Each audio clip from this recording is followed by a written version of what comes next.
Welcome to the Leadercast podcast, a weekly deep dive into the stories that transformed our guests into leaders worth following. I'm your host, Joe Boyd.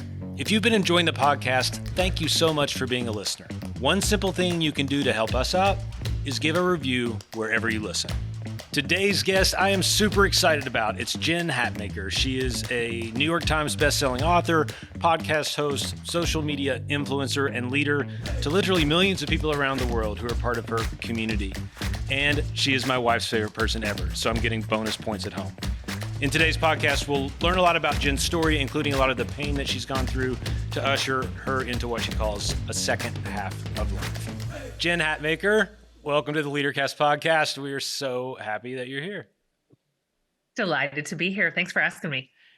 Before we get going, we relaunched the podcast a while ago. I've probably had 15 guests or so after the relaunch, after COVID. And my lovely wife, Debbie, I just mentioned that you were going to be on, and she now thinks I'm important.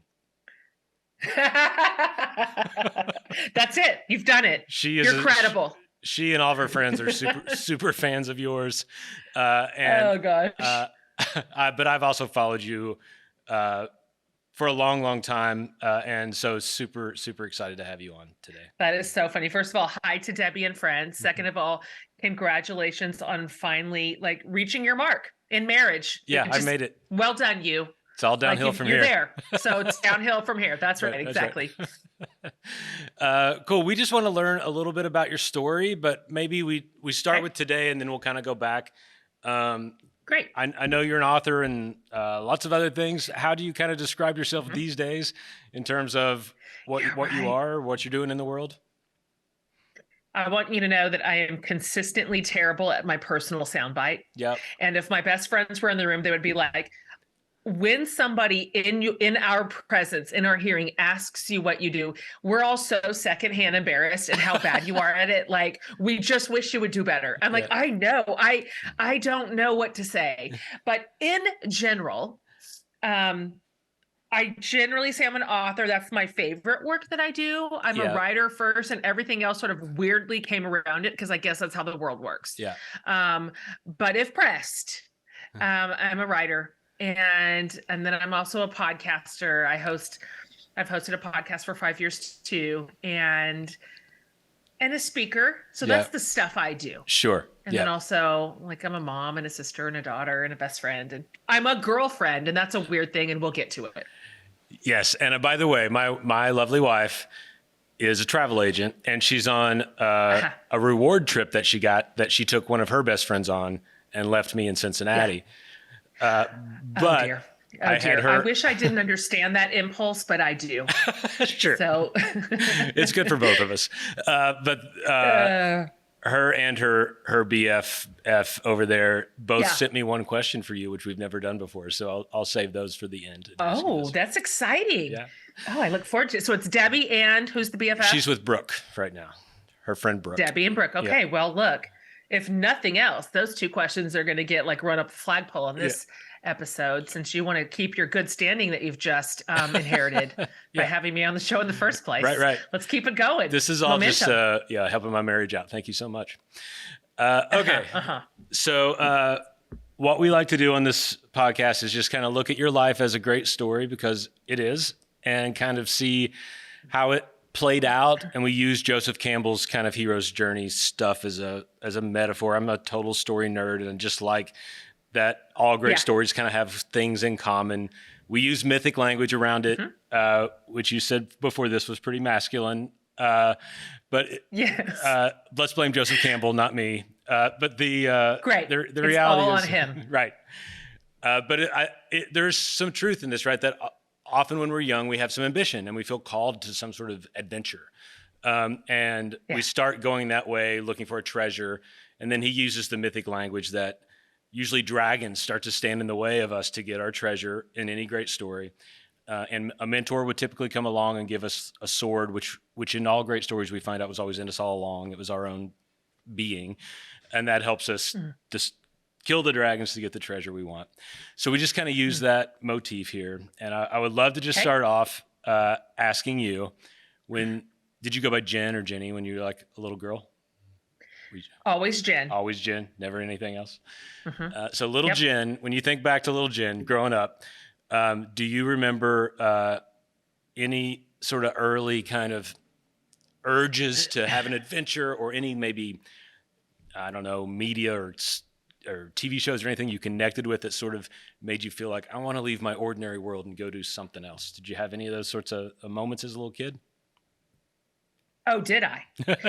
Weirdly, and this always surprises people because of how I am as a grown-up, but I was kind of a shy kid. Uh-huh. I didn't really bust out of my shell until about 5th or 6th grade. And so up until then, I was really shy and really awkward and really quiet. And my teachers used to always tell my mom that they were worried about me socially because at recess, instead of playing, I would be with a book under a tree by myself.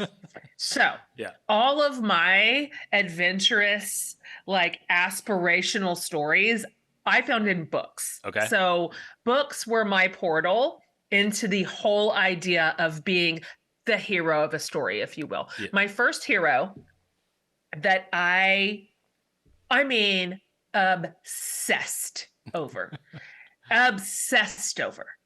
was, I do not expect you to know this, and so I will not go too much in the like children's literature nerd weeds. Sure. But it was Mary Lennox in The Secret Garden. Okay. And when I read The Secret Garden in elementary school, I was transported. This was everything I'd ever wanted for my very vanilla, ordinary life. I wanted to be a very tragic orphan, absolutely tragic, rich and spoiled, tragically shipped off to England, where I had no friends, and I was just like so moody and misunderstood and smarter than everybody around me. And then I slowly got brought back to life by my maid, who was attending to me and like dressing me every day. And then I discovered a secret garden, and then I nursed a young boy back to health. And I really became incredible. Like Mary Lennox was it. Okay. And so I'm like, if this is what nobody understands about this nerdy little quiet girl sitting under a tree. She is very incredible. Like, I have contained multitudes in here. I contain universes. And if somebody would just like tap into it, I would be such a star. And so, yes, Mary Lennox paved the way for me. I must have read that book 100 times. And that is the truth. In fact, I knew you were going to ask me that question, and I immediately was thinking about Mary Lennox. And I got so deep in my mental weeds. I'm like, I'm going to read that book today. Did you? Get off this phone call, and I have my own copy, of course. I'm going to read it again. That's awesome. Yes. Short answer. I love that. And not to get too tangential early on, but so many great stories are orphans. Like every superhero in the world is an orphan somehow. And it's just kind of, I think it's our orphaned heart. Like we all sort of, even if we have the best family in the world, there's something that feels not complete in us, and we go looking for that. And I love that. And I love that you're going to read the book again. So I am. So who, you use some imagery just now, like someone was going to pull it out of you or tap you on the shoulder or something like that. Who do you remember who the first person was that sort of went to the girl under the tree and said, there's more here, or let's do this? Or do you have memories? I don't know if I can answer in a conglomerate manner. Yeah. But early on, well, first of all, literally, if I do not mention my dad, a pox on my house. Like my dad, I'm the oldest of 4 kids, and my dad thinks genuinely that every one of us is an unidentified genius, Olympic athlete, savant. Just fill in the blank. Like somehow the world missed the boat on all of us, but my dad knows the truth. And so I grew up with a dad who like praised us for just breathing air. And so I always have been overloved and overvalued. And so my dad built it into our heads really early on that we were just special and like destined for greatness. And we were too young to not know any different. And so me and my siblings were all solidly in our mid-20s before we discovered that we were all just sort of medium. Like we had no idea. We believed his hype. Sure. Anyway, so I have my dad, first of all, in my ear at all times, just telling us all how great and smart and wonderful we are. But my more credible early mentors, who had a little less skin in the game, literally, were teachers. I'm a student. There's no other way to say it. I'm a good student. I love learning. I love grades. I love assignments. I love papers. I did exactly in school like you think I did, which was excel. And so my teachers early on were the ones to say, this is what I see in you, and kind of really plucked it right out of the atmosphere for me. And probably if it had to come home to roost to one, my junior English teacher, Mrs. Palmer, I can't credit her enough. She taught me how to write, but more than that, she told me when I was a junior, like she just pulled me aside, and high schoolers are just assholes. I don't know if we can curse. Can we say that? We'll figure it out later. You can bleep it out. Speak freely. Just bleep it out. We'll bleep it out. They'll think it's something worse than what you said. That's true. The fun it's of just bleeping fun. it out. Mystery. Right. She pulled me aside and she said, you probably already know this. I did not, by the way. But I would like you to hear me say that you are a very good writer and you have a gift for it. And I was like, shocked. Really? Just shocked. Nobody had ever said that to me. I did not know that was true. I really didn't. I had no self-awareness that I had something in me. And I'm 48 years old. I'm still talking about it. Were you thinking I'm a good student and this is just one other thing to be a good student at when you thought about writing? Yeah. Okay. Yep.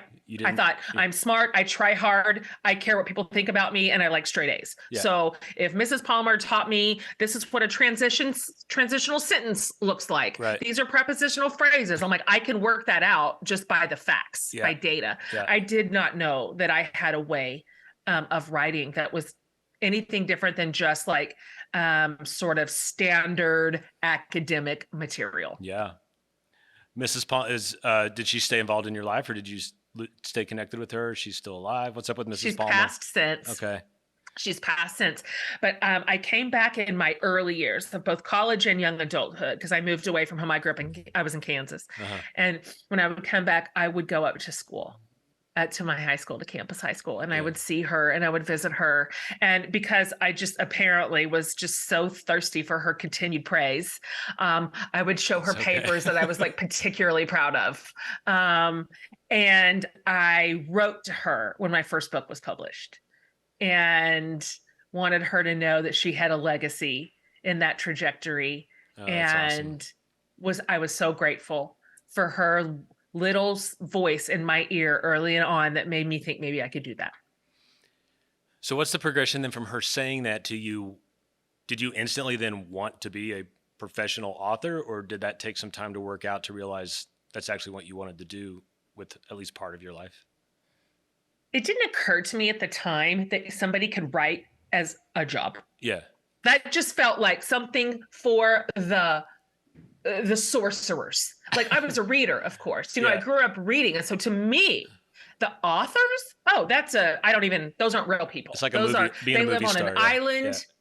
Yeah, they're gifted beyond. These are our mythological like gods and goddesses. Like it never dawned on me that was a real job for real people. That was simply for the heroes. Yeah. And so I went into education. I knew enough about my own propensity to minor in English. Yeah. I knew I was steering the ship kind of in the right waters, but I was a teacher then for a few years. And it wasn't until my late 20s, almost 30, that I just decided at the most inopportune time. I had a 1, 3, and 5-year-old.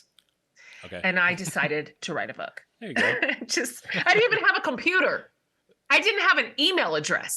Like, I can't even explain the hubris that involved to decide that instead of going back into the classroom as a teacher that would make a salary, right, I was going to write a book that nobody was asking for. Just absurd. Like when I think back on it, I'm like, It's literally like the confidence of the young. I'm Yeah. glad I had it. How did that particular book turn out for you? Well, Yeah. first of all, it's garbage. And I would like to say that on record. And I tell my community that I have now, I'm like, if any of you go back and read it, I'll never speak to you again. Never. I Awesome. will. We are broken up.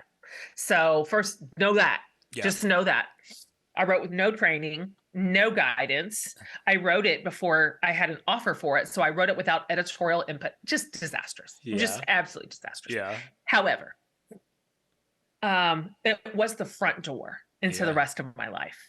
And it did get published and it did sell pretty well, unfortunately. And I do hope that all those early readers have stayed with me so that they can see I'm better. It gets better. It got better, guys. Like, forgive me. I'm sorry you spent $11.99 on that. But it was that's when I learned you have to start somewhere. I'm joking, but I don't actually look back on that book and the subsequent books that were just as awful with any regret, because that was my classroom. Writing was my classroom to learn how to be a writer and to find my voice. And frankly, nobody was really paying attention. Nobody was watching. This was the internet was a bare idea. Like the audience was small, the stakes were low. Yep. There were not a lot of watching eyes here, and I had nothing to upkeep, nothing to prove, nothing to like manage or maintain. And so it was a really good season of my life to just put my head down, work. Oh my, I've not worked so hard. I wrote 5 books in about 2.5 years. Wow. Yeah. And I learned the value of hard work. I learned how to be a writer. I learned how to take editorial direction, which is painful. I learned my voice. I learned how to self-edit. I learned restraint. And I couldn't learn it in school. Like I had to learn it in the School of Hard Knocks. And so I'm grateful for it. I have a performance background with improv and acting. And I've things pop up on IMDb that I was in, and I write them and ask them to take it off. I'm like, I don't want my friends knowing I was doing that. So I literally sent my agents an email one time, and I was like, is there any way to just wipe the first 6 books just off my record? And they're like, Jen, that's not a real thing. I'm like, but could it be? Could we invent it? And they're like, oh dear. Okay. Yeah. So I know what you are saying right now. I hear your truth, but I would wager some amount of money. I also lived in Vegas for 10 years, but I will wager some money that someone will listen to this podcast and write me or you and say, I read her first or second book and it was amazing. Like, sometimes we judge stuff and it's actually good for a lot of people, but yeah. You are exactly right. And that book is still selling. It's just insane. And when I get these are, nobody get excited, but when I get these modest royalty checks from that particular book to this living day in 2023, I am like, you have got to be joking me. And people still say that book taught me everything I know about this. I'm like, well, sis, let's just raise that ceiling if we can for the second half of your life. Yeah, that's a fun phrase because I was going to go down that road, actually, the second half of life stuff. So Father Richard Rohr's has been a mentor from afar to me. And he's been part of Leadercast. I had the joy to go interview him last year in New Mexico. Yeah. And his book, Falling Upward, dramatically changed my life. And he uses phrasing like that, like first half of life, second half of life. That's where I got it. That's where you're familiar with it? Oh, perfect. Mm-hmm. No need to explain it at all then. When you first discovered that, talk to me about that. Where do you kind of feel like you moved into your second half of life and started that? Mm-hmm. I love that you love him. Love him. Couldn't love anyone more.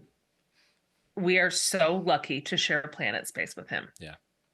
And just like you, he's been a mentor to me from afar. And then I had him on the show too. And I cried through half of it. Yeah. I'm like, Jen, get yourself together. And I cannot. And he's so, so special. And first of all, he put that idea in my head that second half Yep. of life. And I found it so gentle and so comforting and so kind-hearted, to be able to even think like that, to Yeah. even say, this was the first half, and I was learning, Yeah. right? I was young. I Yeah. was trying. I was trying and failing, and like to assess that first half with a generosity of spirit, and then even say, and yet, what does the second half hold for me? Just, I love it. I just couldn't love it more. So if you'd asked me that question a couple of years ago, I'm not sure where I would have put the demarcation. Yeah. I would have probably chosen, my guess is that I would have chosen probably the family years, and then maybe when the last kid launched, which is a year and a half from now, Yeah. I think that's probably what I would say, that was the first half in family years, and then, but now, because you're asking me now, Yep. I have a different answer, and it's pretty clear. And so for me, because I went through a super unexpected divorce, which more or less was midway through 2020, so right at the beginning of the pandemic. Yep. And I've been married for 26 years and spent literally every second of my adult life as a wife. Yeah. And then building a family. So divorced, unexpected and not wanted, and in the middle of a global crisis, and couched in a lot of trauma. That was the demarcation. And so what I've learned in the 2.5 years since, is that the first half of my life was up to that day, July 11th. Yeah. And the second half started after. And it's very different from the first. And I had Richard Rohr in my ear suggesting to me that even then, even now, the second half has its own beauty. And a lot of the growth and the life is going to come right out of that scorched earth. And it has, and it continues to. Thank you for being personal and going there. I do appreciate that. And Richard says that usually it's pain, some measure of pain and failure that pushes us forward. And I hate that. Right. That sucks, Richard Rohr. Mm-hmm. Hate that system. Can it be success and happiness? Yeah, and nice wine. Yeah, that's right. Those are my tools of growth, preferred. But turns out it is pain, suffering, and failure and loss. So he's not wrong. And thanks for going down this trail with me, because we have common language thanks to Richard. The second half of life tends to be a little more about other people than ourselves. Have you also registered that as you've gone through it? It's still pretty recent with your divorce and that big life change. Did you notice a shift? It is absolutely a combination of being so much more about other people, but then because I had to retool my role. Yeah. I mean, I got married when I was 19. Yeah. Can you imagine? I've never stood on my own 2 feet as an adult single in my entire life. And so as it turned out for me, the me part needed quite a bit of attention. Yep. Because it was a retooling of literally everything I knew. Yeah. Everything that I was doing, everything that I was responsible for, what it meant to be a single mom instead of a married mom, what it meant to be a person who wasn't married at all. That required a lot. But because I'm embedded so deeply in a family unit, we have 5 kids. Yep. And then, of course, all the extended family. Family's a big deal. And in my world, on both sides, both my ex-husband's side of the family and mine, we all live here. Every one of us lives in Austin. Mm-hmm. And so that was a real interconnected web. And so there was so much to manage with other people, as you mentioned. And what did it look like to sort of link arms together and say, how do we move forward? Connected. How do we recover? How do we heal? What's next for us? Because my kids' roles changed too. Everything changed. Yeah. And so it's been both. It's been both for me. Reimagining who I am and how to my people and what their stories and experiences have been, but also very much what's going on here in my own heart, mind, and soul. Who am I without the label of wife attached to me? Like, who am I really by myself? Yeah. Where am I going? What do I want? Who do I want to be in the second half? What do I want to hang on to? What do I want to let go of? What are my responsibilities here? Like, what are my patterns, my responses? What are my blind spots? Like, what are my bruises? And where, because I can either address that or I will just walk it right into the second half. Yeah. And so it's been a lot of internal work, but hopefully for the good of not just myself, but everybody around me too. Thank you for sharing that again. I'm thinking now, just this podcast isn't typically like, we're not trying to get 3 practical hints to be a good leader in this, but we have plenty of that on our website. That's not what this is about. Yeah. But it does make me want to ask the question, because I know who's listening to this and they're all leading people. Yeah. And old school way of thinking was sort of, people are going to go through crap in their personal life and we're going to leave it at the door and we're going to do our job. And then, but that's not the way the world really works. So I wonder if you just think of the folks, just from your lived experience, who maybe they're not going through that, but someone they're leading is going through trauma or a divorce or illness. Just what does your gut tell you is, what does a great leader do when they know something like that's happening with someone on their team? What would you think? I wonder if I can actually address the leaders who they themselves are going through some sort of suffering, because that's what I feel super. Go for it. Make my question better, please. Yeah, go for it. You asked it and then you went, well, what if it's somebody they're leading? I'm like, what if it's them? Yeah. Because leaders are not immune to any type of pain or suffering. In fact, we're vulnerable to some extra categories simply by being in the spotlight, by having more eyes and ears on what it is we say than is even reasonable. And this was the case for me. You know, I'm a leader and I lead in a variety of capacities, and few million people online, which is no joke. Nope. And I'd spent a pretty good amount of years building my work and content and influence, even instruction, dare I say that word, around marriage and family. Yep. And so to be holding a divorce in my hands in front of that many people as a leader was sobering and scary and humiliating. And I remember in those early days thinking, before anybody knew, before I had said anything, before we had disclosed it, thinking, oh man, I don't know if there's any coming back from this. Because I had the real sense and the wisdom, thank God, to know that all the details of that would and needed to stay private. Yeah. And there's a difference. I always tell my community, there is a difference between privacy, which I think is marked by discretion, and secrecy, which is generally marked by shame.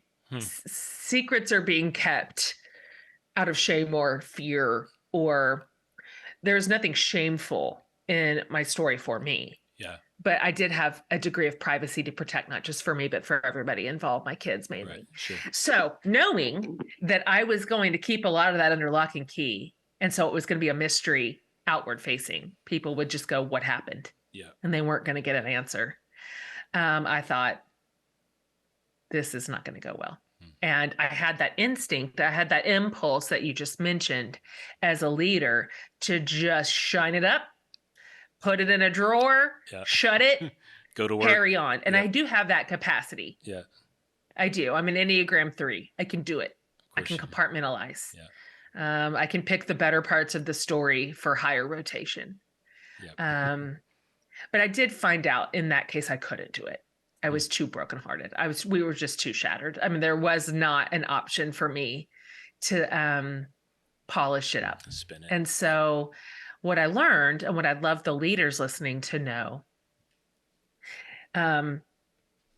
is that I had to put into practice something I've preached, which is that genuinely, like, and I don't care what level of the strata you are in, that vulnerability and truth telling and authenticity is the thing. That is it. It doesn't push people away. It draws them in. And it's not just healing for the listener, it's healing for the teller. And so I discovered, coming in front of my large community, saying, this is what's happened.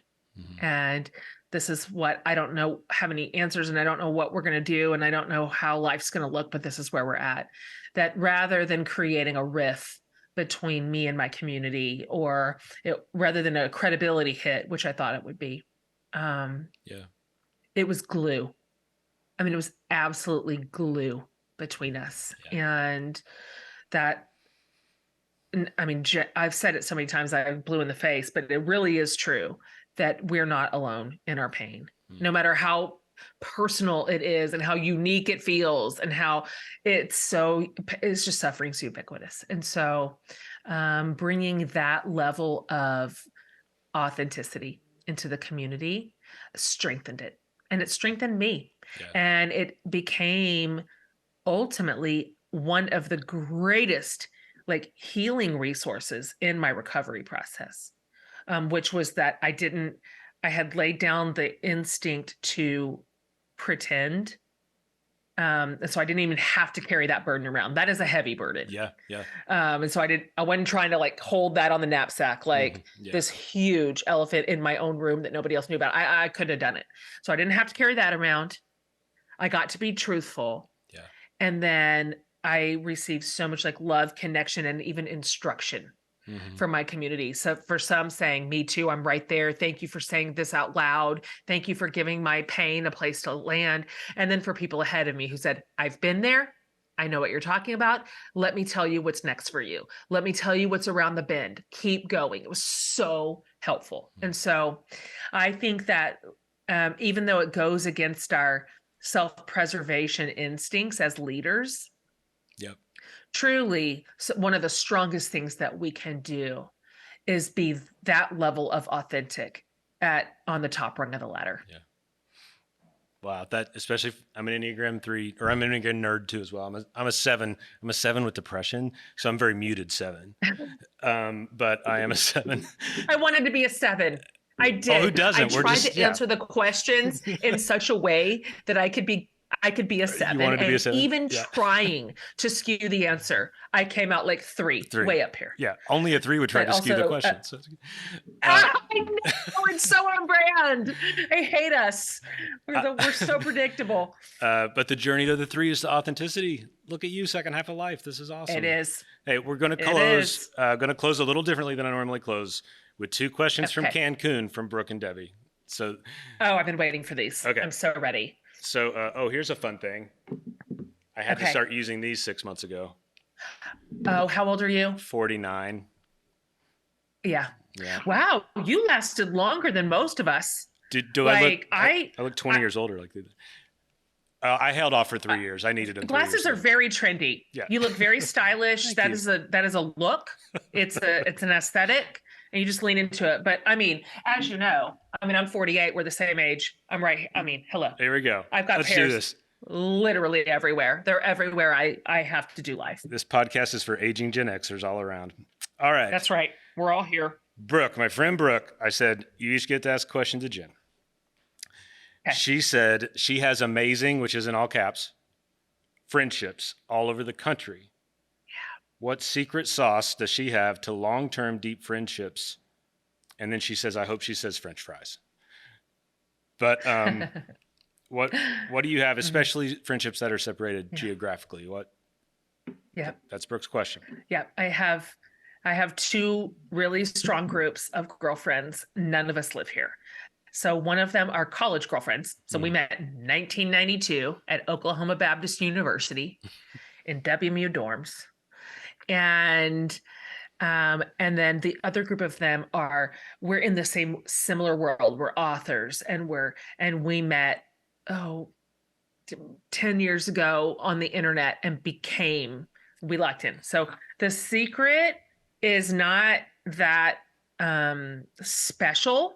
So this isn't going to be like monumental, but here it is. And this is the truth with both my groups. And then I have a group of best friends here that live literally in my neighborhood. Yeah. It's time. And I wish there was a better way, because I know that's our hottest commodity. Yeah. It's the thing we have the least of. But even from afar, I am in both text threads and Voxer groups with my faraway friends that are active almost every single day. Yeah. And so there is no lag. I know what my friends did yesterday. And then in addition to that, like virtual distance connection that we keep constantly active, we make the time to see each other at least once a year, every year, both groups. Yeah. In fact, I just came off last week, my best friends from my author friends, if you will. I hate that term. I just don't know how else to. We were all here in Austin. We holed up in a hotel or in an apartment for 4 days and did nothing but talk around the clock. And so it's time. Yeah. None of us have it. But the truth is, we make the time for what matters to us. Yeah. And so if your friends matter to you, then you carve out 3 days a year. And if it takes you all year long to save for it and plan for it, it's worth it. Awesome. I love that answer. Okay, Brooke. Now you know. Thank you, Brooke. Now here's Debbie Boyd. Okay. Debbie, let's go. Debbie says, okay. OMG, yes, please. Yeah. Ask her if I can be in her book club, even if I don't read the books. I just want the fun gifts and to chat with her. First of all, Debbie's not alone.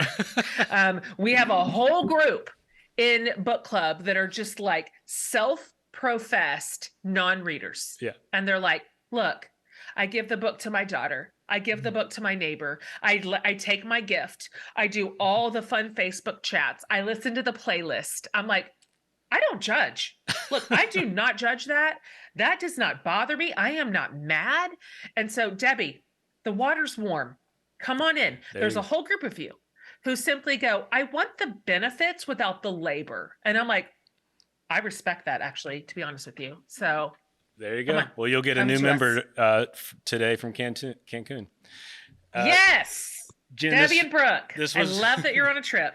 This was a thrill for me. And apart from making my wife like me just a little bit better, you've given us some honest, authentic, heartfelt truth bombs that leaders are going to hear and react to. And you're going, this little conversation, like all the ones you do, are going to have ripple effects all through the world. And so thank you for being a part of it. And then last thing is just if someone wants to connect with you or buy your new cookbook or anything like that, what's the best way to do that? You can find everything at jenhatmaker.com. Everything. And that's who I am on all socials. I mean, how many Jen Hatmakers can there be? Yeah. Genuinely. So I'm the only one. Okay. So come find me. They'll find you. Thank you so much, Jen. Have a great day. We appreciate it. Thanks for having me.